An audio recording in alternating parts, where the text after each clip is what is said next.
This year I made my first steps in the CRO business after 15 years in big pharma industry.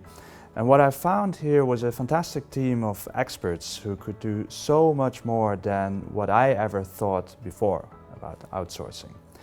We always did a lot of outsourcing in the past, but it was more related to the mass production, like the highly manual labor.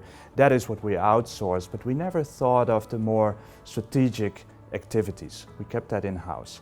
We didn't want to spend tons of time on training, battling time zones, and in the end thinking like, oh, I wish I had just done it myself. But actually I realized there is so much more that we could outsource. Well, besides that, I noticed there's a huge difference in quality between CROs. There's a few very specific examples I could think of. For example, the regional management. What you typically see in smaller and medium-sized companies is that even if they have already some affiliates in countries, the people working there are not fully dedicated to pharmacovigilance. There's not enough work for them to spend all their time on it, and as a result, they tend to focus more on commercial activities. There are also countries where not even affiliate is present, so they work through a complicated web of commercial partners. And this is potentially a nightmare to EU QPPVs who need to ensure quality in the infrastructure of their PV network, but it's really hard to achieve. And as a result, risk of major non-compliances. This is typically something now I would outsource the whole regional management, give it to a proper CRO.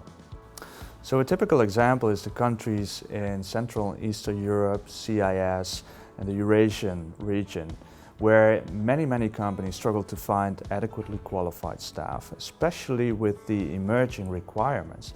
Look at Eurasian region, where you now need a Eurasian QPPV. Even the largest companies struggle to find those kind of people.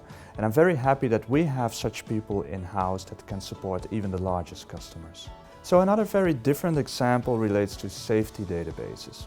Nowadays, all the major safety databases are on cloud with predefined update cycles, meaning few times a year there's a need to test certain new functionalities, to revalidate parts of the system, and that is always a burden to the operational teams who are already assigned to different tasks. On top of their daily work, it's hard to do this additional testing, and it was always a struggle to us in the past. And I wish I would have known that there are companies like Biomapas who can fully take that over from you. Would have saved a lot of headaches.